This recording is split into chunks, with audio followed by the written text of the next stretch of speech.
When people are getting ready to sell their house, it's very normal that they ask a real estate agent to please come over and tell them exactly what they need to do to the home to get it ready for sale so they get the most amount of money possible.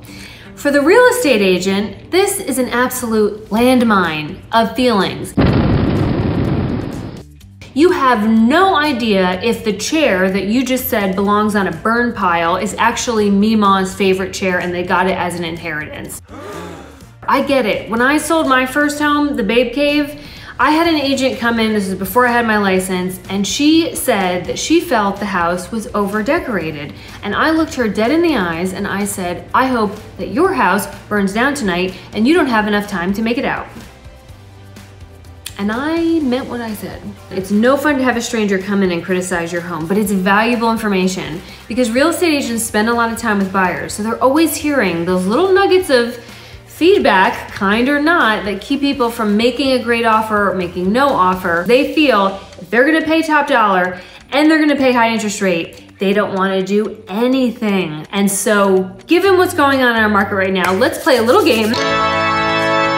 These homes are all on about the $500,000 price point. The things that if I was walking through the house that I would absolutely tell the seller, but I'm also gonna tell you the inexpensive little fixes can get you a much better offer than you would have gotten by doing nothing. House number one, to the stage. That wallpaper border. This is something that is going to create a distraction. When people see this, it signals to them, old house, project, money, I don't want to do it. So I would just tell you, get rid of all your wallpaper borders. Do you see it? Do you see it? That right there. We all are asking the same question. Is that where the body was? What happened there? Is that where Lot's wife turned around? Why? You've got to fix that. And the same goes for carpet. Carpet is really getting tough with people.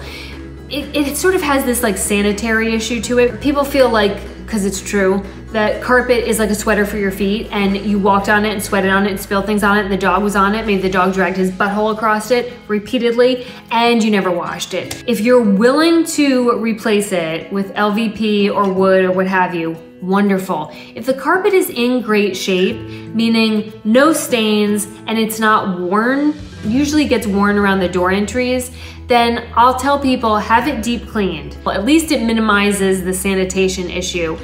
Or just change out the carpet entirely. You're selling a house, but you're really selling the kitchen and then you're selling the bathrooms. You would be amazed with just changing out the light fixtures, get a new sink in there, and change out the hardware, and it can make the kitchen look like it was completely remodeled. Same thing here for the bathroom. Check out what's going on with the hardware. We know that these are sort of builder grade materials. Vanities are not terribly expensive. If you are not willing to change out the vanity, then I would say on something like this, just change out the hardware and then change out that light over the mirror.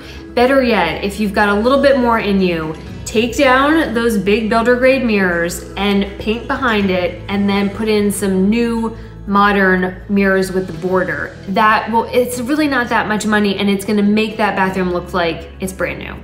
I'm not sure what in the ever-loving Pinterest happened here. I have take that down. Little creative projects like that, get a journal, get a diary, get an art studio somewhere. Don't do that to your bathroom. Holy valances. Oh my goodness.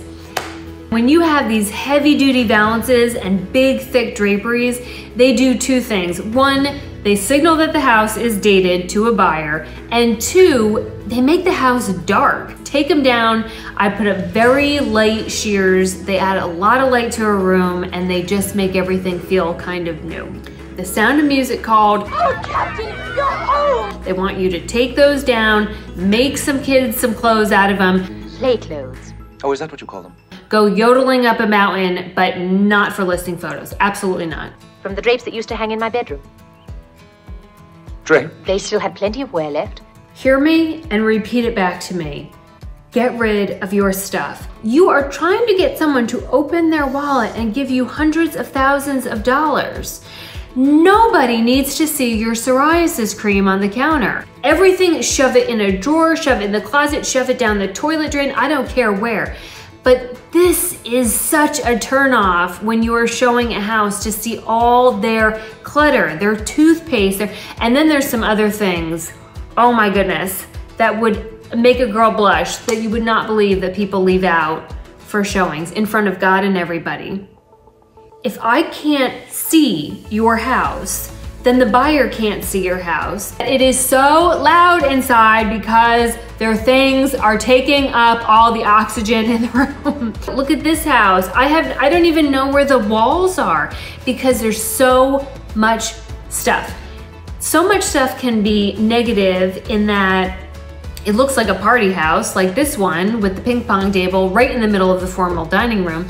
But so much stuff can also be over decorating. We don't want the buyer to fall in love with your things because then when they do final walkthrough and now we have an empty house, they see the actual house and not your stuff, and now they're not in love with the house as much. Have a genuine, honest audit with yourself. Does your house smell like your pets? And I've had buyers not get past the foyer because it's just so overwhelming. It is so difficult as a real estate agent to tell someone that and not offend them. But better yet, just ask, does our house smell like dog? And if it does, there's a lot of things that we can do to get scent, any kind of odors out of a house, but do it before the first showing. This is really cheap and easy to fix, but just getting all your light bulbs working and the same color. Paint. Paint is money in a can. If you do nothing else, fresh paint can change the whole house, but don't think that you can do the walls and get away without doing the baseboards or the door jambs. If you have any brightly colored rooms or unusual color, go ahead and put a neutral color over them. No buyer has ever walked into a neon pink bedroom and thought, oh, this will be perfect for my home office.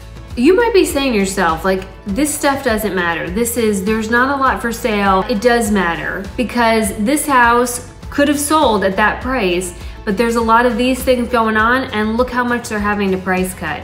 Minimize objections, do these little things. None of this was difficult, none of it is too terribly expensive, but I promise you it will make all the difference in how much money you ultimately get to your house. Put your psoriasis cream away and get your dog's butthole off the carpet and you'll thank me later.